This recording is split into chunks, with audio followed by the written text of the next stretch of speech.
آپ اگر موجودہ سیاسی حالات کو سمجھنا چاہتے ہیں تو آپ کو دو شخصیات اور مضبوط ترین ادارے کا تجزیہ کرنا ہوگا۔ پہلی شخصیت عمران خان ہے۔ عمران خان کے 3 پہلو ہیں۔ یہ فاسٹ باؤلر ہیں۔ عمران خان نے 20 سال صرف باؤلنگ کرائی اور باؤلنگ بھی تیز ترین، چنانچہ یہ فاسٹ باؤلنگ ان کی شخصیت کا حصہ بن چکی ہے۔ یہ جب بھی کسی شخص کو کریز پر دیکھتے ہیں ان کے اندر کا فاسٹ باؤلر جاگ جاتا ہے اور ان کی زندگی کا صرف ایک ہی مقصد رہ جاتا ہے، کریز پر کھڑے شخص کو آؤٹ کرنا، اور یہ پھر دشمن کو کریز پر نہیں رہنے دیتے۔ دوسرا پہلو، عمران خان گیو اپ نہیں کرتے۔ یہ شخص پوری زندگی پیچھے نہیں ہٹا۔ لوگوں نے کہا تم کرکٹ نہیں کھیل سکتے، تم اچھے کپتان نہیں بن سکتے، پاکستان ورلڈ کپ نہیں جیت سکتا، ملک میں کینسر ہسپتال نہیں بن سکتا، ملک میں انٹرنیشنل یونیورسٹی نہیں بن سکتی، تم سیاسی جماعت نہیں بنا سکتے اور وزیر اعظم نہیں بن سکتے۔ لیکن یہ شخص کرکٹر بھی بنا، کپتان بھی، ہسپتال بھی بنایا اور یونیورسٹی بھی، اور یہ دنیا میں پہلا کرکٹر وزیر اعظم بھی بنا۔ لہٰذا ہمیں ان کی مستقل مزاجی اور گیو اپ نہ کرنے کی لامتناہی صلاحیت کو تسلیم کرنا ہوگا۔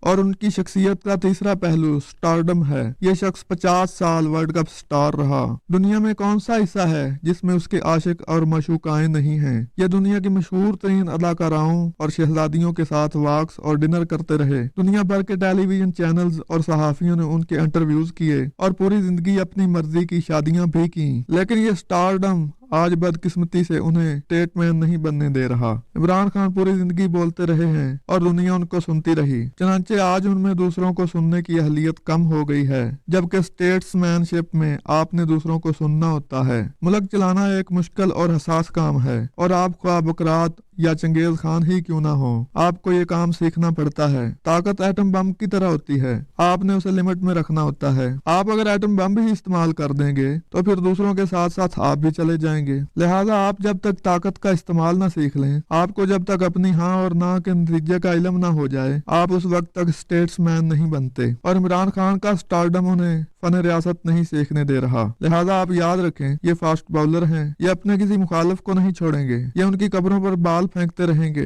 یہ گیو اپ بھی نہیں کریں گے، خواہ ملک رہے یا نہ رہے، اور یہ جب تک سٹارڈم سے باہر نہیں نکلیں گے یہ حکومت کاری نہیں سیکھ سکیں گے، اور جب تک سیکھیں گے نہیں یہ اس وقت تک غلط فیصلے کرتے چلے جائیں گے، اور ان فیصلوں کا نتیجہ پورا ملک بھگتے گا۔ اور آپ یہ بھی ذہن میں رکھیں، یہ چیمپئن کپتان ہیں، اور چیمپئن کپتان صرف ایک ہی ہوتا ہے۔ لہٰذا عمران خان کے ساتھ کام کرنے والے تمام لوگوں کو جلد یا بدیر جہانگیر ترین بننا پڑے گا۔ یہ جب بھی ٹیک آف کریں گے یہ کسی دوسرے کو اس کا کریڈٹ نہیں لینے دیں گے۔ ہم اب میاں نواز شریف کی طرف آتے ہیں۔ میاں نواز شریف میں 3 حیران کن خوبیاں اور 3 خوفناک خامیاں ہیں۔ ہم پہلے خوبیوں کی بات کرتے ہیں۔ یہ پرو ڈیولپمنٹ ہیں۔ پاکستان کی تاریخ میں تمام بڑے منصوبے ایوب خان کے دور میں شروع ہوئے یا پھر میاں نواز شریف کے زمانے میں سٹارٹ ہوئے۔ آپ موٹر وے سے لے کر سی پیک تک تمام بڑی فائلیں کھول لیں، آپ کو اس میں میاں نواز شریف ملیں گے۔ آپ آج بھی نواز شریف کو لے آئیں، آپ کو 2 ماہ میں ڈوبتی معیشت تیرتی نظر آئے گی۔ دوسرا، میاں نواز شریف میں سیکھنے کی اہلیت ہے۔ آپ 1985 کا نواز شریف دیکھ لیں اور 2018 کا نواز شریف دیکھ لیں، انہوں نے حکومت کاری بھی سیکھی اور بڑے بڑے مہروں کو مات بھی دی۔ اور تیسری خوبی، یہ اللہ تعالیٰ سے کوئی خصوصی مقدر لے کر آئے ہیں۔ آپ کو پوری دنیا میں نواز شریف جتنا خوش نصیب سیاستدان نہیں ملے گا۔ 1985 میں سیاست میں آنا اور پھر خوفناک مخالفتوں کے باوجود 3 بار وزیر اعظم بن جانا، اور پھر جیلوں سے نکل کر جہازوں پر بیٹھ کر ملک سے باہر چلے جانا، اور پھر واپس آنا اور آتے ہی پروٹوکول کے ساتھ ایوان اقتدار میں پہنچ جانا۔ قدرتی یہ خوش نصیبی بہت کم لوگوں کو عطا کرتی ہے۔ اللہ کو شاید ان کی سادگی، عاجزی اور شائستگی پسند ہے۔ ان تینوں خوبیوں کے ساتھ ان میں 3 خامیاں بھی ہیں، اور یہ جب تک ان خامیوں کو پینڈکس کی طرح کاٹ کر باہر نہیں پھینکتے یہ اس وقت تک اسی سیاسی گرداب میں پھنسے رہیں گے۔ ان کی پہلی خامی خاندان ہے۔ یہ اقتدار کو اپنے خاندان تک رکھنا چاہتے ہیں۔ یہ آج بھی اپنے خاندان کے لیے بارگین کر رہے ہیں۔ اس خامی نے پارٹی میں 14 لیڈر اور 14 ہی بیانیے پیدا کر دیے ہیں، اور پارٹی کو سمجھ نہیں آ رہی اس نے پیروی کس کی کرنی ہے